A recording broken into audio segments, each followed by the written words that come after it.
Hey, it's Jason Baker with the Jason Baker team here at Rise Real Estate. Happy Monday. It's about 11:44. Not about, it's exactly 11:44 a.m. And going to get this out to you here hopefully pretty quick today. Unless someone calls me and invites me to lunch and I go do that, and then I just never come back to work. So this morning, I had Meredith, my team, came up to me Friday. We were having pictures with Santa for all of our past clients, Center of Influence, etc. on Saturday. Hot cocoa, Mary's Mountain Cookies. I mean, I probably gained 5 pounds. Total sugar high. It was great. Kids are running around here completely nuts. She called me on Friday she said, Jason, I'd like to do a half a day snowboarding with my family. And I'm like, so do it. And but then on Saturday morning, she calls me right before the event, and she goes, "I'm gonna do the whole day." And I'm like, I feel like of course, I mean, you can go do that. Yeah, well, but I'm sad I'm not going to be at the event. I'm like, well, do you have anyone coming? She said no, and I said, okay, well then just go. So anyway, but it was funny. So it made me think, right? So this morning, I wanted to go over 4 things that I went over with my team on Power Up this morning. First, I told Meredith, I said, I'm so mad at you for thinking that I would get mad that you wanted to enjoy an actual weekend day. She goes, well, I just felt bad for not being there. So anyways, those were her internal things she needed to work through, which is great. So, but anyhow, number one, take the time off you need when you need it. But even more advice would be take it before you need it so that you don't need it, right? I mean, we work so hard. And, it's like my life by design is I work like a maniac for 9 months with very little time off. I do not really have I have a very high stress threshold, and I also don't let things bother me. I used to.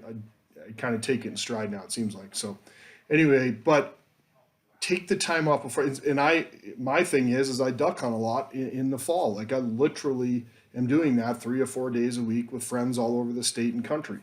That's the life I wanted. I built for myself. And that was my goal, was just be able to go wherever I want with whoever I want, whenever I want, for 3.5 months out of the year.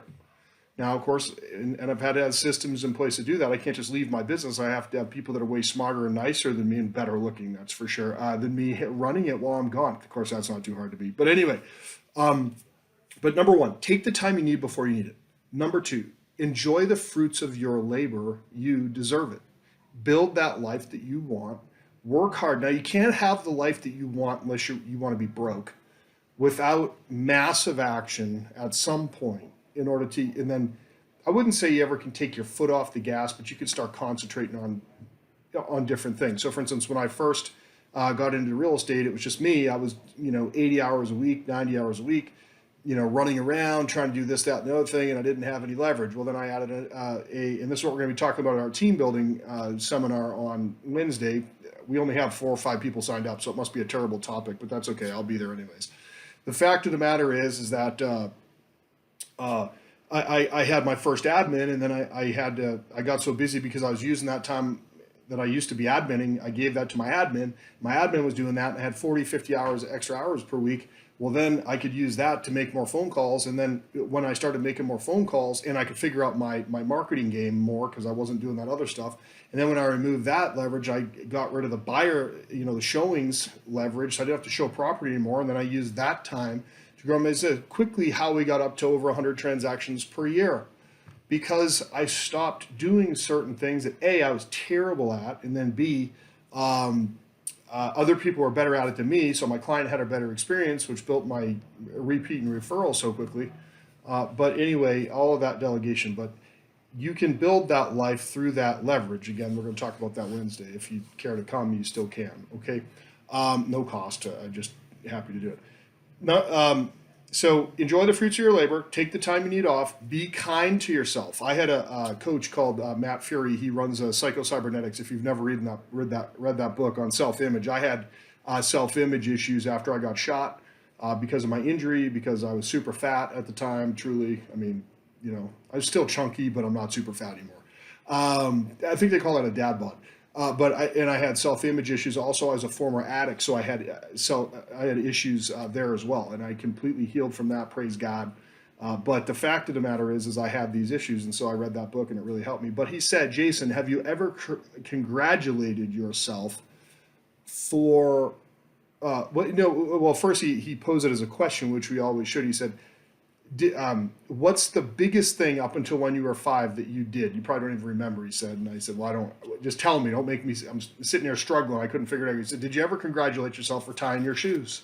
I go, "No. Who the hell would do that?" He goes, "Well, let me ask you this: had you ever done something as big as that at that age? Wasn't that like a huge thing, like for everyone else? Unless you had Velcro shoes, right?"